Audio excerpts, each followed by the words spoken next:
A routine traffic stop in Montgomery spirals into chaos, all because the driver is Jasmine Crockett, a black civil rights attorney.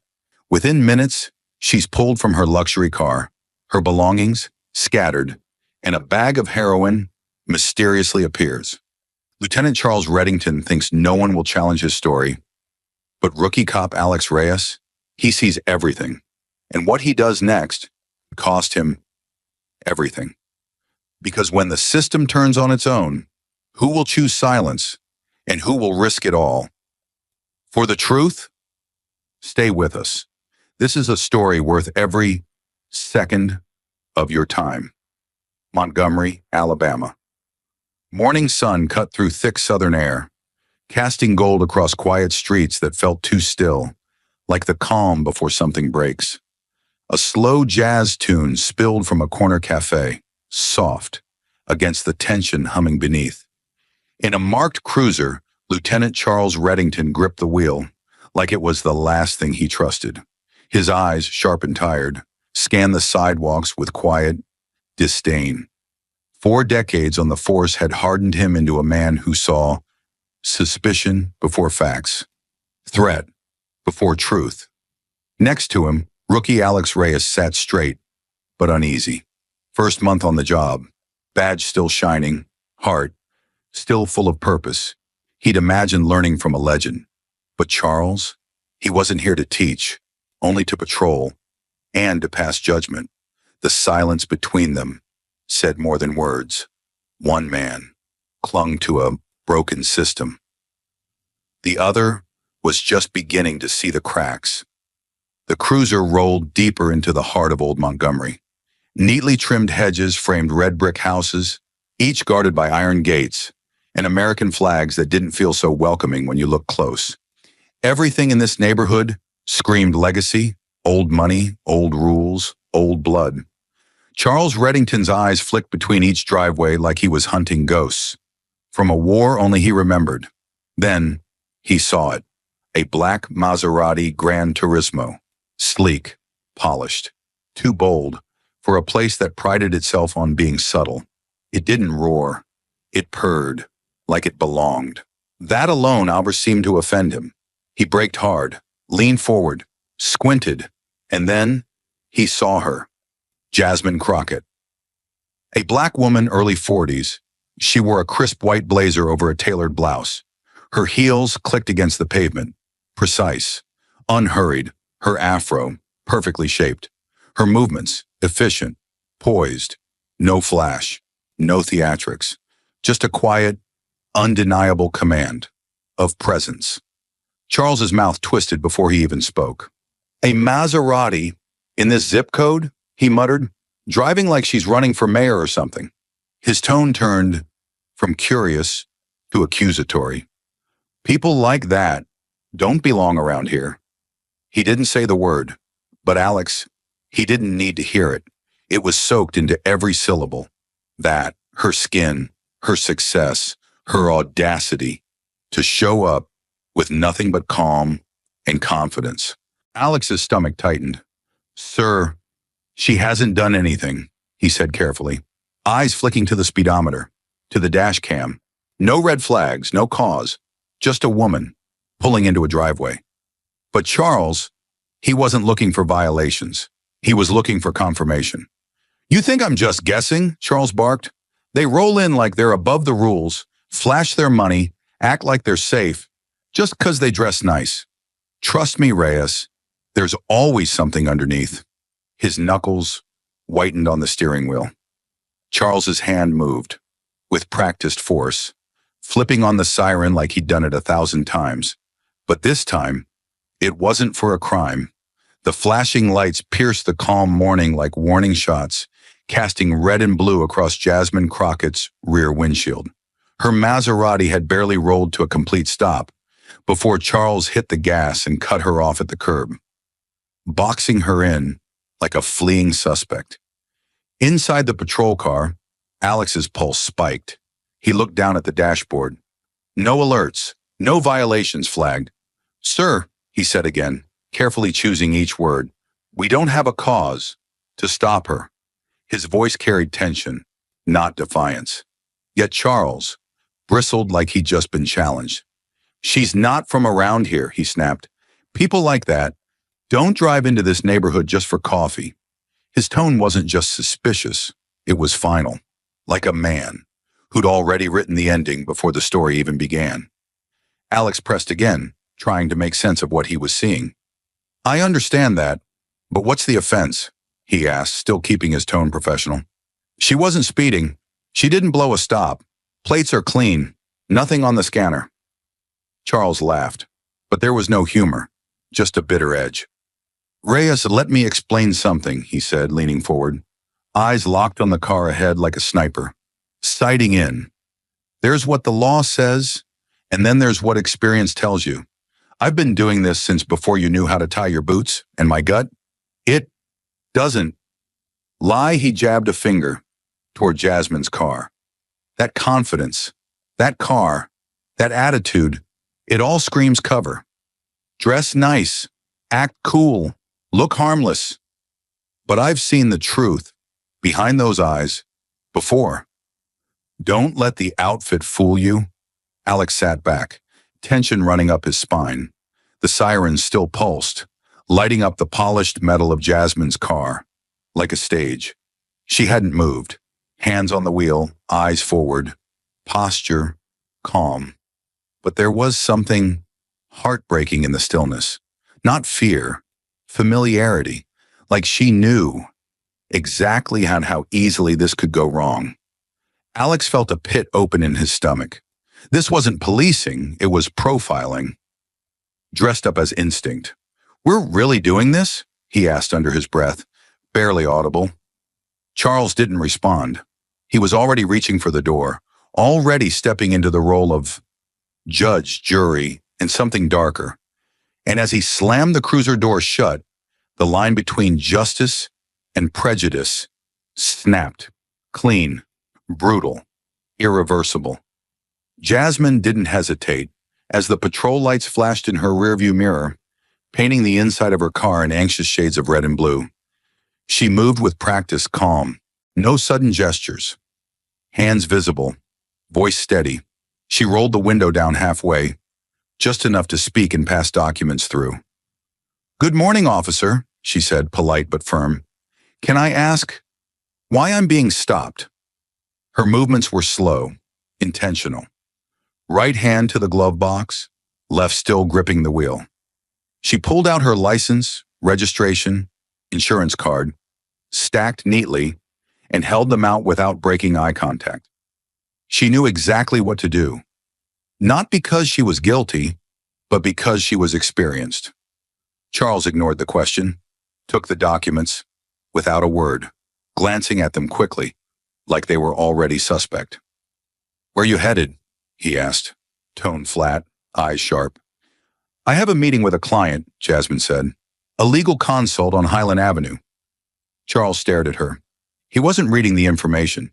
He was watching her, sizing her up, not for a crime, but for a story he'd already decided on. "Nice car," he said finally. "That yours?" "Yes," she replied. "Paid in full." Charles raised his eyebrows. "Well, you must be doing all right for yourself. That law firm must be printing money, huh?" Jasmine kept her face neutral. "I run my own practice." He smirked. "Right. Or maybe you've got someone taking care of things behind the scenes? Husband? Boyfriend? Sugar daddy?" Still no reaction, just calm, unwavering composure. "I built my career, no one else." From the cruiser, Alex listened through the open window. His shoulders tensed. The tone wasn't subtle. It wasn't meant to be. Charles flipped the license over. "Civil rights lawyer. That explains the attitude." Then louder. "So you're the type that loves to sue cops, huh? Looking for your next payday?" Jasmine's voice was calm, but there was an edge now. "I represent people whose rights have been violated. That includes unlawful stops like this one." Charles leaned closer, one arm on the doorframe. He lowered his voice. "You know," he said, "I've stopped a lot of people like you. All of them had the same look, too confident, too polished, like they thought the rules didn't apply. I follow the law, Jasmine replied, and I expect it to be followed in return. Charles scoffed. You know how many times I've heard that? You dress it up with fancy words, fancy clothes, and think it makes you untouchable. I don't think I'm untouchable, she said. I think I have the same rights as anyone else. He shook his head. You don't see many of people like you in this neighborhood, not unless they're cleaning the houses or visiting someone they're not supposed to. Alex clenched his jaw. That wasn't even coded language anymore. It was direct, ugly. Charles looked back at the documents. You sure this registration's real? It is, Jasmine answered. You're welcome to verify it. He looked up again, smirk returning. Tell me the truth. You ever get this far without someone holding the door open for you? Jasmine didn't flinch. Every door I've walked through, I opened myself. He paused for a beat, sizing her up once more. But this time, she didn't give him space to speak. Officer, I've answered your questions. Done everything. By the book. Unless I'm being detained, I'd like to continue to my meeting. He didn't move, just stood there, eyes fixed on her, like he was waiting for her to slip, waiting for her to raise her voice, break posture, give him the excuse he needed. But Jasmine didn't break. She didn't even blink. Smart mouth, he muttered. You all talk the same when you get caught. I haven't been caught doing anything, she replied, and you know that. Charles leaned away from the window, shaking his head. We'll see. From the car, Alex was still frozen.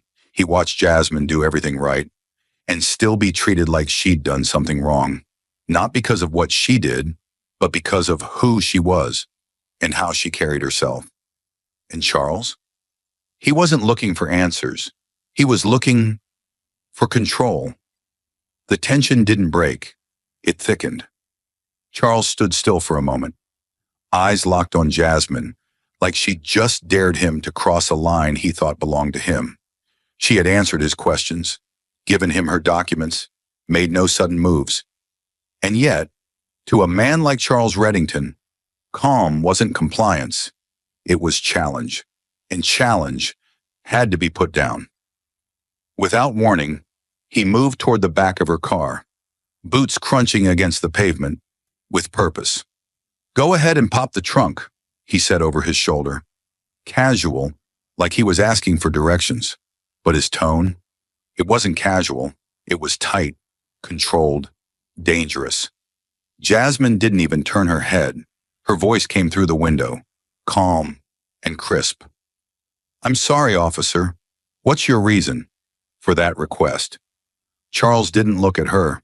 Just routine, he said, already reaching for the trunk latch like her answer. Didn't matter. Nothing to worry about, unless you've got something to hide. Jasmine's expression didn't change, but inside, her instincts lit up like a flare. This was where it always shifted, where the situation went from questionable to unconstitutional. She reached for nothing. She raised no voice, but her words cut sharper than volume ever could. With respect, officer, you don't have a legal right to search my vehicle. I've complied with your stop. There's no probable cause, no consent, no warrant. Charles finally turned, one eyebrow raised like he'd been personally insulted. You quoting the Fourth Amendment now? Yes, she said, I am. I know my rights, and this isn't a lawful search.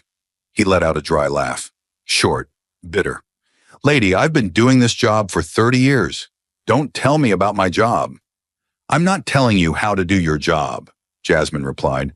I'm reminding you of the law. There's a difference. That landed harder than she expected. His jaw shifted, like he was grinding down whatever filter he had left. The smirk on his face turned into something uglier, more rigid. You think you're smarter than me? He asked quietly. I don't think that matters, she said. I think the law is the same for both of us. The words struck like a match in gasoline. Charles stepped back toward her door, his hand hovering near his belt. Not his gun, not yet, but close enough that the intent was impossible to miss. His mouth tightened. You know what this looks like to me? You being difficult, refusing a simple request. Makes people wonder what you're hiding. Jasmine didn't blink. I'm not hiding anything. I'm protecting my rights. The silence that followed was suffocating, not empty, heavy, charged, with the weight of decades, of stereotypes, of stories that ended in sirens and cell phone footage. She'd been here before, not with this man, not in this exact place, but in this moment, the moment where dignity gets mistaken for defiance, where calm gets read as arrogance, where knowing the law becomes the thing that makes you look like a threat. From the cruiser, Alex sat frozen. Watching the exchange unfold like a car accident, he couldn't stop. He'd heard this tone in training. De-escalation, they'd called it. But what he was seeing now wasn't de-escalation. It was something else. Something colder, more calculated. Charles didn't want the truth. He wanted control. And Jasmine, she was denying him that. She stayed seated, hands visible. Voice clear. If you have a warrant, I'll open the trunk. If not, I will not consent to a search. The air snapped, tight, electric, like something invisible had just been broken. Charles's patience, already razor-thin, finally tore. He stepped back from Jasmine's window and barked over his shoulder. "Reyes, get out here!" His voice was sharp, commanding, leaving no room for hesitation. Alex hesitated anyway. One hand hovered near the door handle. The other clenched into a fist against his thigh. He knew what was coming, and every instinct screamed not to be a part of it. Still, duty or fear won. He opened the cruiser door, boots hitting the pavement harder than they needed to. Charles was already on Jasmine's side of the vehicle. "Step out of the car." Jasmine didn't move, her voice still calm. "Am I under arrest?" "Step outside of the car," Charles repeated, his hand gripping the door handle. Alex flinched. Jasmine looked up at him, then slowly unbuckled her seatbelt. Every movement was calculated, measured, practiced, deliberate. She opened the door herself and stepped out, standing tall despite the heat closing in around her. She didn't look defiant. She looked unshakable. Charles gave her no time. "Hands where I can see them." He grabbed her arm, without warning, pulled her a step to the side. Jasmine nearly stumbled on the curb, but caught herself, heels scraping asphalt. Alex watched, frozen, between instinct and protocol. This wasn't an arrest. It wasn't even a search, with cause. It was a show of force. One meant to humiliate, not to enforce. "Reyes, her bag, check it." Alex froze. "Sir, Now!" Charles snapped. With hesitation thick in his every motion, Alex picked up Jasmine's leather handbag from the driver's seat. "You don't have permission to search that," Jasmine said firmly. Eyes locked on him. "That bag is private property." Charles didn't wait. He snatched it from Alex's hands, unclipped it, roughly, turned it over. The contents spilled out, in a cascade. Keys, a phone, lipstick, a leather-bound notebook, a family photo, in a plastic sleeve. Everything hit the concrete like it didn't matter. Jasmine inhaled sharply, and for the first time, her composure flickered. Not from fear, but from fury she refused to show. Charles bent down, poking through her things with his boot. "Let's see what our fancy lawyer's hiding." Across the street, a screen door creaked open. A woman stepped onto her porch, phone in hand. Another voice called from behind a parked car. "Yo, what's going on?" Someone else was already filming, camera held just above a steering wheel inside a nearby sedan. One by one, heads turned, drawn by flashing lights and the sharp tension bleeding into the street. A man in basketball shorts walked his dog 2 houses down and stopped mid-step, raised his phone, without saying a word. Jasmine stood still, amid it all, breathing slow and steady, refusing to bend or break. Her things lay scattered like pieces of her identity on the pavement, and not one of them had given Charles what he wanted. But that hadn't been the point. The point was to put her in her place, to say, "Your dignity doesn't matter here." She looked down at her photo on the sidewalk, her and her mother, framed by courtroom steps. She blinked once, then returned her gaze hard to Charles. "This is harassment," she said quietly, but loud enough for the cameras. Charles found nothing. He stood in silence for a few seconds too long, hunched over the curb, staring at the last of Jasmine's belongings laid out before him. Her key had stopped rattling. Her phone screen gone dark. Small frame photo, a smiling black woman in a cap and gown, fluttered under the breeze, lifted at the corner, settled again near the gutter. And still, nothing. No threat, no contraband, no excuse. Just a woman who had followed every law, every command, every step of the playbook, only to end up publicly stripped of her dignity. Charles straightened his back, slowly, jaw clenched, scanning the crowd, now doubled in size. A woman, from a porch, held up her phone. A man across the street leaned against his truck, arms folded, camera rolling. From a second-floor window, someone was already live streaming. Charles saw them all. But in his eyes, this was no longer about the law. It was about control, about proving a point, about not walking away from the stop empty-handed. His fingers moved almost casually. He reached into the inner lining of his vest. Quick, smooth, without hesitation. Alex noticed it immediately. From a few feet away, the motion looked insignificant, like brushing lint off a uniform. But to Alex, it was unmistakable. That was not part of protocol. His breath hitched, eyes narrowing. Then he saw it. A small clear plastic bag, pinched tight between Charles's thumb and index finger. Inside it, white powder. Not a lot, just enough to ruin someone's life. Alex's stomach flipped. Cold dread coiled in his gut. He knew that bag. Everyone at the precinct did. It was part of a seizure, logged into evidence 2 weeks ago, then quietly marked misplaced. He'd asked about it, been brushed off, told not to worry. Now here it was, pulled from a pocket like a magician's trick, ready to complete a lie. Charles crouched low beside the Maserati. He didn't speak, didn't even look around. He simply leaned in, lifted the driver's seat with one hand, and with the other, slid the bag beneath it, fast, smooth, practiced, like he'd done it before. Like this was routine. Alex felt the air go thin. Every sound around him, the hum of a nearby AC unit, the buzz of street chatter, the faint bark of a dog, faded. All he could hear was his own heartbeat. He couldn't move, couldn't speak, could only watch. As Charles stood upright, lifted the bag into the air, like a dirty little trophy, and said the words that turned truth into fiction. "Well, looks like we've got ourselves a little problem after all." Gas rippled through the crowd, phones tilted forward. Eyes unwidened. Jasmine didn't flinch. She didn't panic. She didn't even turn her head. She looked at the bag, then slowly turned to Alex and locked eyes. Her expression unreadable, but her eyes sharp, not angry, not scared, certain, like she'd seen this exact moment before, like she knew exactly what had just happened, and more importantly, that Alex knew too.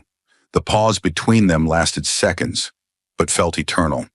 Then she stepped forward, just one step, enough to close the space between her voice and his ears. "Your silence will become evidence against you." Alex's breath caught. The words slid under his skin like a blade, not because she was wrong, but because she was right. He looked down at the bag in Charles's hand, then at Jasmine's scattered belongings, still untouched, then back at Charles, shoulders square, badge flashing in the sun, lying with the full weight of his uniform behind him. Every part of Alex wanted to look away, but Jasmine wouldn't let him. She kept her eyes locked on his, like a silent plea. No tears, no panic, just truth.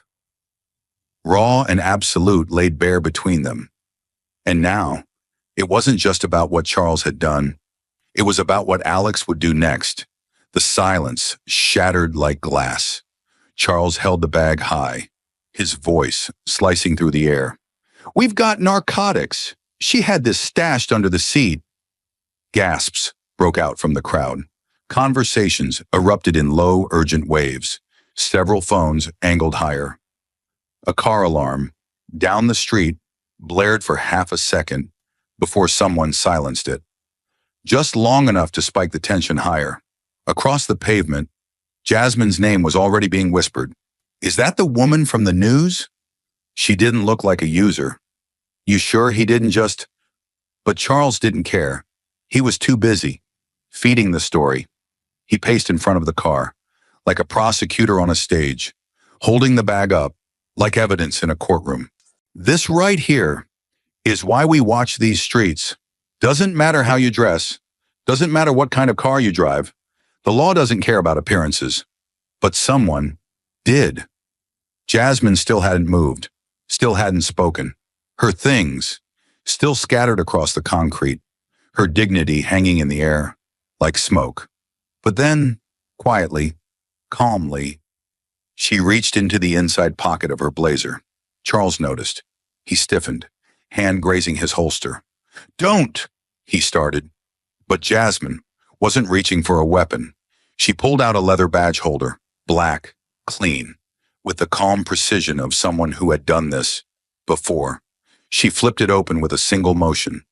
Sharp, practiced, final. The golden seal caught the sunlight, the lettering unmistakable. The silence that followed hit harder than the sirens. Her voice didn't rise. It didn't have to.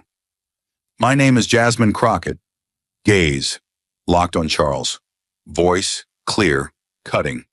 Senior Civil Rights Investigator, Office of the Attorney General, Washington, D.C. You are now the subject of a federal misconduct review. Charles blinked. Once, then again.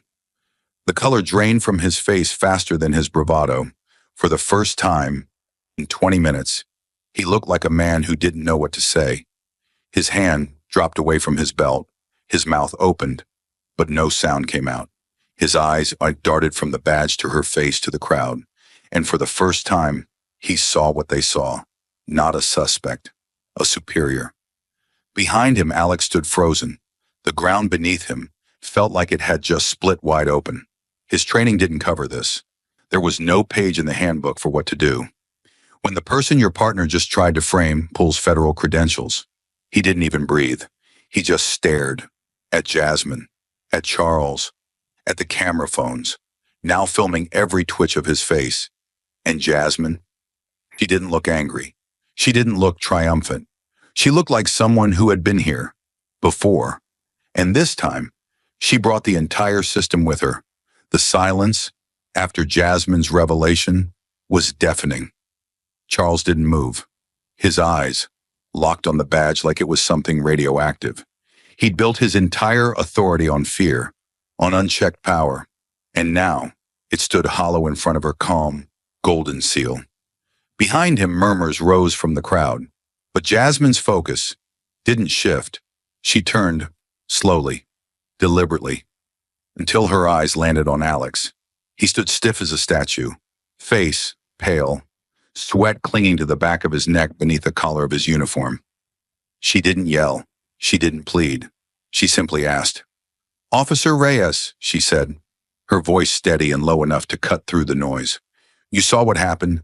Tell the truth. Alex's chest tightened. His mouth opened, but nothing came out. His thoughts, a war zone, images of the plastic bag, Charles's sleight of hand, Jasmine's quiet resistance, the phone cameras, all pointed at him like loaded weapons. Every fiber of his training clashed with the voice of his conscience. His mind flashed back to every lesson drilled into him in the academy. Protect and serve. Integrity matters. Do what's right when it's hardest. It had always sounded noble in a lecture hall. But now, standing on a street surrounded by strangers and betrayal, it felt like a threat. He looked at Jasmine. She wasn't begging. She wasn't afraid. She was just standing there, dignified even in the mess Charles had created around her. Her eyes didn't waver. Then he looked at Charles, his partner, his mentor, his mistake, I, Alex began, his voice barely a whisper. He cleared his throat, forced air into his lungs. I saw it. He blinked, his voice rising. I saw him take the bag out of his vest, his heart hammering now. It wasn't in the car. He planted it. I watched him do it. Time stopped. For one split second, everything was still. Jasmine didn't move. Charles didn't breathe. The crowd held their breath. And then it hit. Shouts erupted like a tidal wave. You heard that? It's on video. That man just admitted it. He set her up. I got it on camera, bro, every second. Dozens of phones, now locked on Charles, on Alex, on Jasmine. The world was no longer guessing. It was watching. Charles turned, face twisted, teeth clenched in rage. His voice came out as a roar, not words. Liar, he pointed at Alex, like he could burn the truth off his tongue. You don't know what you're saying. You're a rookie. You're not even cleared for independent patrol. Alex took a step back. His legs trembled, but his voice didn't falter. I know what I saw. He said, louder now, not just to Charles, but to the cameras, to the people, to himself. I watched him do it. Charles lunged a step forward. You're throwing away your whole damn career. For what? For her? His voice cracked as the crowd's shouts grew louder. You think she's going to protect you when this blows up? Alex shook his head. I don't need protection. I need to live with myself.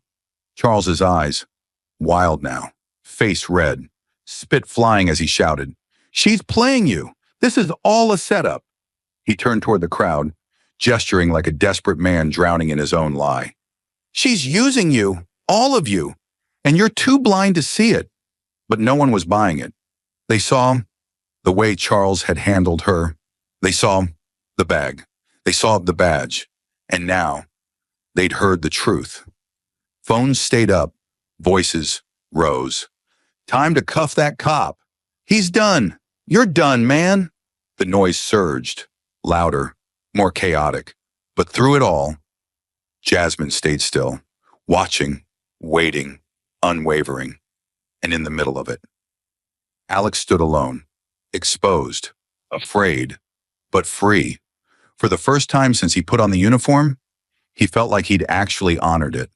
The street was roaring with voices, but Jasmine's voice sliced through the chaos like a blade. She stepped forward, measured, commanding, and spoke with the same tone she'd use in a courtroom, standing before a federal judge.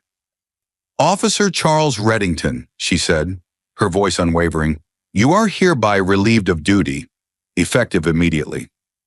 She didn't shout. She didn't need to. The authority in her words was thunder beneath silk. Disarm him. She turned to the local sergeant who had just arrived. Wide-eyed, uncertain. Badge and weapon, now.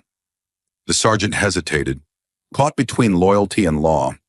But the look in Jasmine's eyes was not one to challenge. It was the look of a woman who had spent her entire career preparing for this exact moment. A woman who had seen too many men like Charles walk away clean. Not today. Charles's mouth dropped open, like he'd been slapped. You, what? He barked, his voice cracking with disbelief. You can't do that. You don't have that kind of power. His hands twitched toward his belt, out of habit or instinct. But Jasmine didn't flinch. You want to test me? She said quietly. Charles turned, face flushed, veins rising in his neck. He shouted to the onlookers. I've given my whole life to this city. I've protected these streets for 30 damn years. This is how I get treated? His voice cracked as it rose. Less fury now, more desperation. You think she cares about you? He shouted to the crowd. She's here for headlines. She doesn't know what it's like out here. Jasmine stepped forward again. Her heels clicked sharply against the pavement. She didn't raise her voice. She didn't need to. No one, she said, gets to hide behind the word protector while planting evidence on an innocent civilian. The crowd quieted, as if the weight of her words demanded silence. You don't get to weaponize your uniform to cover for bias, violence, or lies. That's not service. That's betrayal. Charles scoffed, shaking his head violently, pacing like a caged animal. You think you're the law? He snapped. I am the law out here. I know what keeps these streets safe. Jasmine's expression didn't change, but her next words landed like a verdict. No one is above the law, not even those sworn to uphold it, especially not them. She turned to the sergeant again. Sergeant Lewis, that's a direct order. Disarm him. If you refuse, you're complicit. The sergeant blinked hard, then nodded. He stepped toward Charles, eyes low, voice quiet. Lieutenant, hand me your weapon and badge. For a moment, Charles just stared. Disbelief. Rage. Something broken flickering behind his eyes. Then, he exploded. You people don't get it. I kept this city from burning. While you sat in offices pushing paper, I was out there in the dark. I've walked alleys no one else would. I bled for this town. He pointed a trembling finger at Jasmine. You roll in with your suits and your titles and think you can judge me? You don't know what it's like to actually protect something. Jasmine took one final step forward, her voice like born iron wrapped in velvet. I know exactly what it's like to protect something worth saving, to protect people who've been silenced, beaten, framed, threatened. People like the woman you just tried to destroy, with one lie in a plastic bag. She paused, letting the weight settle, then calm and lethal. No one gets to call themselves a protector when their weapon is fear and their shield is a lie. The crowd barely fell into a stunned hush. Even the phones were lowered for a breath. The moment was too real, too raw to filter through a lens. Charles stood, motionless. His mouth opened, then closed. The color drained from his face as Sergeant Lewis stepped closer. Quietly, he unhooked Charles's weapon, clipped the badge from his chest. The metal didn't just leave his uniform, it left his identity. The man who had once commanded streets was now just a man, stripped down in the middle of the city he claimed to defend. And Jasmine? She stood still, not triumphant, not smug, just steady, finally being heard. Let me know if you'd like to continue with the fallout and final reckoning, or transition into a public statement or press scene from Jasmine. The street had never been louder, and yet, as Jasmine turned to face the cameras, the world fell quiet. The crowd, once crackling with outrage, shifted into a hush as phones steadied and lenses focused. Several local news vans had already rolled up to the curb. Microphones stretched forward like hands reaching for truth. Officers on the edge of the scene froze where they stood, uncertain if they were witnessing a press conference or a revolution. Jasmine inhaled once, steady, slow. She adjusted her blazer, lifted her chin, and stepped into the clearing where the sidewalk met the street. Her heels clicked like a gavel striking wood. Every phone, every eye, every camera turned to her. She didn't look like someone who had just been publicly violated. She looked like someone who had survived it and stood taller because of it. My name, she began, voice calm but resonant, is Jasmine Crockett. Her tone, free of bitterness, but full of weight. And while I serve in the Department of Justice as a federal civil rights investigator, that's not the title I'm standing here under right now. She paused. The wind caught her hair, brushing it gently across her cheek. She pushed it back, never breaking focus. I'm not here as a badge. I'm not here as a title. I'm standing here as what too many people forget I am, a citizen. The crowd had leaned in. Even the officers who hadn't said a word all afternoon turned toward her now. Alex stood just behind her, rooted in place. His hands still trembled faintly, but his heart no longer did. I didn't come here looking for trouble, Jasmine said. I came here to meet a client. I parked my car, obeyed every law, answered every question, complied with every instruction, even the ones that were unlawful. Her voice didn't crack. It got stronger. And still, that wasn't enough. Murmurs rolled across the street like thunder. I was accused, harassed, grabbed, searched, humiliated. And then, when all of that still failed to justify the abuse, I was framed. She held up the evidence bag Charles had tried to use against her. This was planted in my car by a man who wore the same uniform I once respected. A man who took an oath, not just to protect the public, but to uphold the law. Today, he broke that oath. And today, he was held accountable. Someone in the crowd clapped. Others followed. It wasn't an explosion, but it was building. "I want to be clear," Jasmine said, eyes sweeping across every camera in sight. "I'm not here for vengeance. I'm not here for applause. I'm here to say that what happened to me today, what almost happened to me, isn't rare. It's not an exception. It's not unique to my story. It's the same story that plays out in parking lots, alleyways, front porches, and traffic stops across this country, where silence and fear protect the powerful and innocent people pay the price." Her gaze shifted, just slightly, back to Alex, then to the crowd. "But today," she said, "the truth had a witness, and the silence aren't broke." A collective breath moved through the people like wind through trees. The man who had been filming from his truck lowered his phone slightly, his eyes now glassy. The woman from the porch leaned against the railing, whispering "thank you" like a prayer. One by one, heads nodded, not just in agreement, but in recognition. I want every person watching this, whether from your phone, your living room, or a courtroom, to hear me. Her voice dropped just a note, but somehow they felt louder. I'm not standing here as someone with a government title. I'm standing here as someone with a heartbeat and rights and a voice that refuses to be ignored. I'm not asking for special treatment. I'm demanding equal treatment, because justice isn't justice if it only applies when it's convenient. The applause this time came faster, louder. People stepped forward from the sidewalks. Officers behind the barricades shifted their weight. One lowered his head. And behind Jasmine, Alex Reyes stood still, but inside him, something had moved. He looked down at the badge on his chest. For the first time since he pinned it on, it didn't feel like a decoration, or a shield, or a burden. It felt like a promise, one that had gone unkept for too long.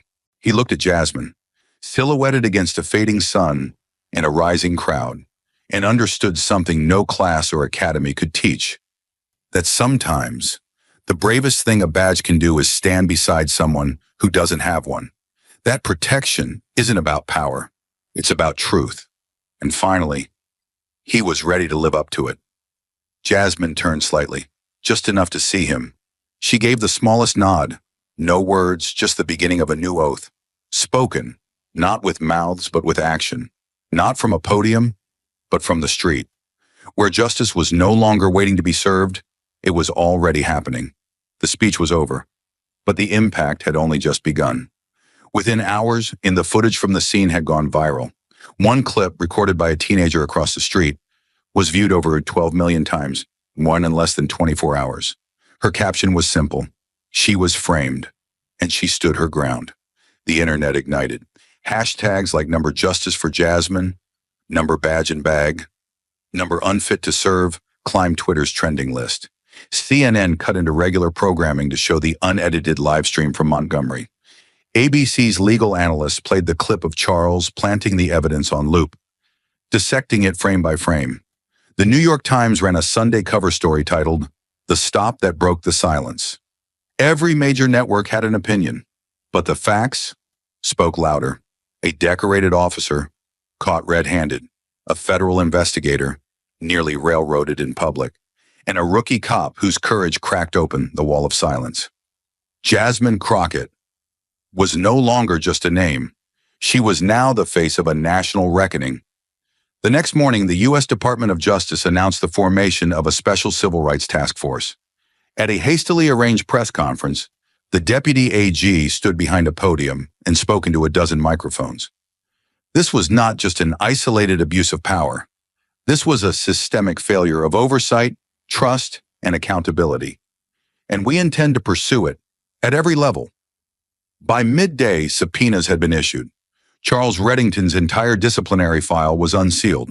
What began as a single misconduct accusation unraveled into a trail of buried complaints, closed-door settlements, and mysteriously lost evidence logs going back nearly a decade. Reporters dug up internal memos. Lawyers came forward. So did former patrol partners. And then, victims, dozens of them. Each with their own version of the same story. Same neighborhoods, same excuses, same officer. This time, the country was watching, and no one could look away. Outside the Montgomery Police Department, a sea of protest signs rose like a second skyline. Thousands filled the streets. Local residents, civil rights groups, students, clergy. Some wore shirts with Jasmine's face on them. Others held up mirrors taped with words, "This could have been me." Chants echoed through the city like a heartbeat that refused to stop. No more silence. No more shields for lies. Protect the people, not your power. News helicopters hovered above the courthouse. City officials scrambled below. The mayor issued a public apology, but was booed off the steps of City Hall when she failed to call for the police chief's resignation.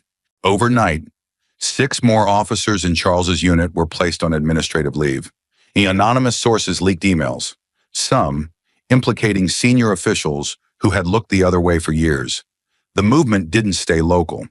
In Chicago, crowds held candlelight vigils outside precincts with known corruption records.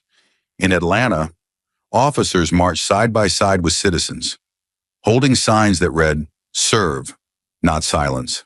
In New York, civil rights lawyers filed a class action suit demanding federal oversight for 5 police departments. In Los Angeles, 1,000 high school students walked out of class in support of Jasmine Crockett's civil rights bill, already gaining traction in the House Judiciary Committee. Meanwhile, Jasmine refused every talk show offer. She declined interviews, endorsements, speaking gigs. Instead, she stayed in Montgomery, walking the same streets where she had been profiled, visiting legal aid offices, working beside those who had long fought without recognition. Cameras still followed her, but she no longer stood in front of them. She stood beside the people who'd been ignored for far too long.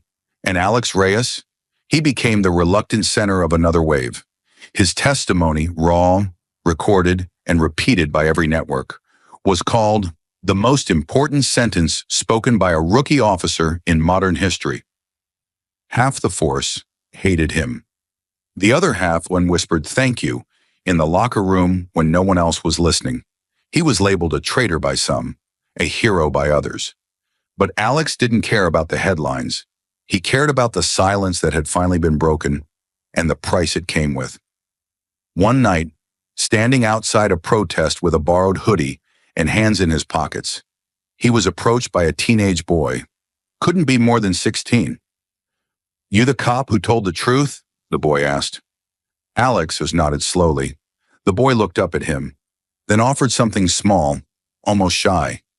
"Thanks. You made it feel like we matter." And for Alex, that meant more than any promotion ever could. The world outside was on fire with truth, but inside the department, the air was ice cold. 3 days after the incident, Alex Reyes stood in front of a long, polished table inside a windowless conference room buried deep within the Montgomery Police Department.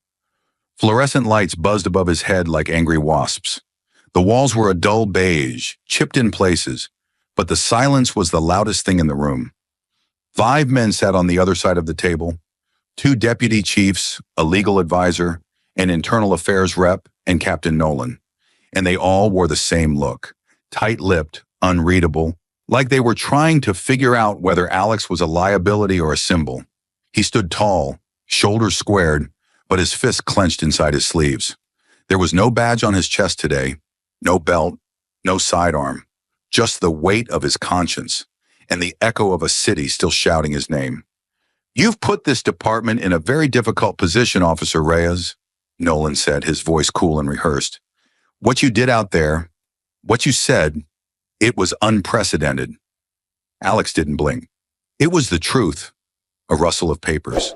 A slow exhale from the legal advisor. Then, the voice that cut through it all. A deep, gravel-lined tone from the far end of the table. Sergeant Monroe. Decorated. Feared. Old school to the bone. He leaned forward, arms crossed, eyes hard as nails. "You didn't just speak out," he said. "You betrayed the badge. You embarrassed this department in front of the entire country." The room went still. "You turned your back on your brothers in blue." Alex's jaw tightened, but his voice didn't shake. "No, Sergeant," he said. "I didn't turn my back on the badge. I turned my back on the lies hiding behind it." He stepped forward, just slightly. "If the truth embarrasses us, then we should be embarrassed. If accountability is betrayal, then maybe this department has forgotten what it was sworn to protect." Monroe stood. The chair screeched back violently. His hand slammed down on the table, knuckles white. "You think you're some kind of hero?" he growled. "You think this is noble? You undermined every cop who's ever bled for that uniform." Alex met his glare, eyes burning now, not with anger but conviction. "I didn't undermine the uniform," he said. "I exposed the rot that's been wearing it." His voice rose. "If protecting the badge means protecting corruption, then it's not the badge I'm loyal to. It's justice." The room fell quiet again, heavy, charged. But the silence this time didn't feel like isolation. It felt like cracks forming, because someone shifted in the corner. A younger officer, patrol division, barely a year in. He looked nervous, then looked up. "I saw what you did," he said softly but clearly. "And I just wanted to say, thank you. You said what the rest of us never dared to." All heads turned. Another voice followed, this time from a woman in narcotics, maybe late 20s. "It's true," she said. "We've seen things, heard things. But the system doesn't make space for truth, not until someone punches through it." Monroe's eyes flashed, but the room was already turning. One more officer, an academy classmate of Alex's, nodded quietly. "You didn't just speak for Jasmine," he said. "You spoke for all of us who've been afraid to open our mouths." The panel looked shaken now, not angry, but exposed. The room that had once felt like a firing squad now felt like a confession booth, and Alex stood at the center of it, the weight of his truth no longer a burden, but a banner. He didn't smile. He didn't gloat. He just looked at them and said calmly, "If being honest gets me fired, so be it. I didn't take this job to be silent. I took it to serve the people. All of them. Not just the ones who look like me. Not just the ones who make it easy." Outside, the building trembled with chants from the crowd still protesting outside. Inside, the silence had changed. It wasn't suppression anymore. It was reckoning. And it had a voice now. The storm had passed, but Jasmine knew the real work was only just beginning. 2 weeks after the investigation exploded across national headlines, she stood at the podium in Washington, D.C. Not as a victim, not as a whistleblower, but as a voice for change. The room was packed. Journalists lined the walls, senators filled the front row, and behind them, leaders from police departments across the country sat stiffly in their chairs. C-SPAN streamed it live. Twitter hashtags tracked it in real time. Every word she was about to speak would be replayed, dissected, and remembered. But Jasmine didn't flinch. She adjusted the mic, scanned the room, and began, not with outrage, but with truth. "I wasn't framed because I broke the law," she said. "I was framed because I represented a threat to a system that protects itself first and serves the people second." She paused, letting that hang. "But I'm not here today to burn it down. I'm here to rebuild it, brick by brick, badge by badge." A murmur of applause, then silence again, as she continued. "I'm proud to announce a federal initiative called Shield of Honor, a nationwide ethics and tactical training program for law enforcement," she said. "It will combine advanced scenario-based training, community engagement strategy, and mandatory cultural literacy." She clicked a remote, and behind her, the first slide of the program lit up. "This isn't about punishing police," Jasmine said. "It's about reminding them who they swore to protect. It's about reteaching courage, the kind it takes to stop your own when they cross the line." In the second row, Alex sat in a crisp gray suit, not in uniform, not today. He hadn't spoken much to the press since the hearing. He didn't need to. His actions had said enough. But when Jasmine had asked him to help design the curriculum, he didn't hesitate. Not because he was a hero, but because he knew exactly what kind of silence it took to let corruption breathe, and what kind of training might finally break that pattern. And for the first time since graduation, he believed in the job again. Jasmine continued, her voice stronger with every word. Shield of Honor will partner directly with DOJ oversight teams and independent civilian boards. No more internal reviews hidden behind closed doors. No more loyalty tests in place of justice. Her gaze scanned the room. And the program won't be run by bureaucrats. It'll be built by people who've lived this. Officers who chose truth. Communities that were silenced. People who said, enough. She turned briefly, nodding toward Alex without needing to say his name. The audience followed her eyes. They recognized him, and they applauded. Behind closed doors, accountability had finally turned into action. The Justice Department confirmed that 7 additional officers from Montgomery PD, once protected by silence, had been officially dismissed for sustained misconduct. Their records, once buried, were now open for public review. Lawsuits were being revisited. Past convictions connected to Reddington's task force were under audit. And the message couldn't have been clearer. The Shield no longer protected corruption. In cities like Minneapolis, Cleveland, and Baton Rouge, police chiefs publicly endorsed Shield of Honor. Pilot programs launched in 5 precincts within a month. Officers participated in VR de-escalation drills, role-play interviews, real-time stress scenario responses designed by psychologists, legal analysts, and, yes, Alex Reyes. Every training began with a quote, engraved on the wall of the first training center in D.C. Silence protects power. Truth protects people. And for the first time in years, trust began to return. Not overnight, not completely, but enough. Enough for a black mother in Montgomery to let her son ride his bike again after dark. Enough for a Latino father in Phoenix to stop flinching when sirens passed. Enough for a rookie officer in New Jersey to report misconduct without fear of retaliation. Because the system wasn't just being policed, it was being rewired. And at the heart of it stood Jasmine. A woman who had once been pulled from her car like a criminal, now building the blueprint to keep it from ever happening again. And beside her, Alex, no longer silent. Now a teacher, a builder, a voice. One that other officers, especially the quiet ones, were finally learning to follow. Months had passed since the chaos, since the headlines, since the world stopped and listened. But today, in a quiet hall tucked behind the new National Law Enforcement Training Center, there were no cameras, no protests, no microphones, just 70 folding chairs. And inside them sat 70 new recruits, fresh faces, straight backs, polished boots. Some looked excited, others nervous. A few held pens, ready to impress. All of them were silent as the doors closed and the air grew still. Then Jasmine Crockett stepped onto the stage. No uniform, no badge, just the quiet presence of someone who had already lived through every consequence they were about to study. She wore a dark navy suit, the same kind she'd worn the day Charles Reddington tried to erase her. She didn't smile.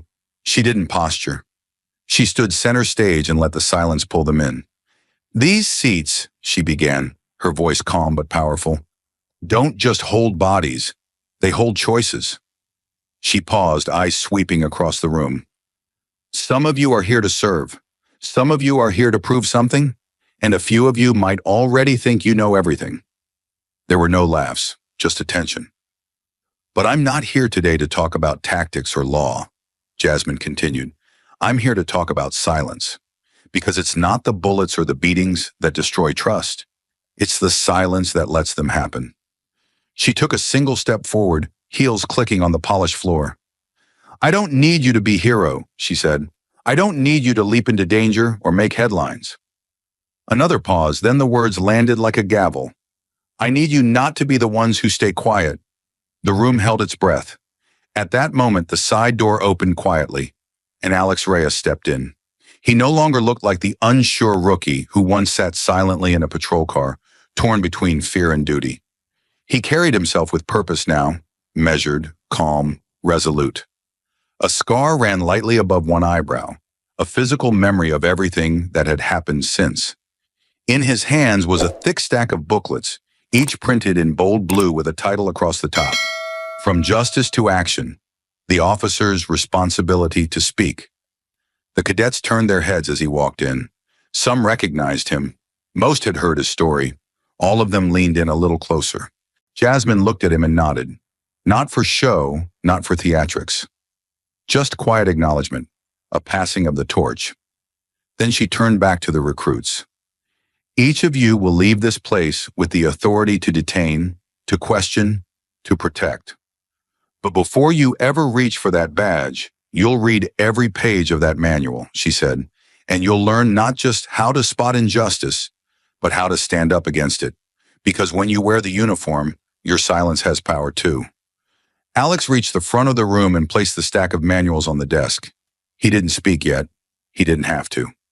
Jasmine looked back at the crowd one last time. Your job, she said, isn't just to enforce the law. It's to protect those who've been crushed beneath it. And you can't do that if you're afraid to speak when it matters most. The silence that followed was different now. Not nervous, not unsure. It was intentional. Like the recruits had just seen the weight of the world and were deciding whether or not they were ready to carry it. Then Jasmine stepped down from the stage and walked past Alex. She stopped briefly at his side, and without turning, she said under her breath, "They're yours now." Alex watched her walk away. And then for the first time in his life, he turned to face a room full of future officers, not as a trainee, not as a witness, but as a teacher. He picked up the top copy of the manual, opened to page 1, and began. Let's talk about silence.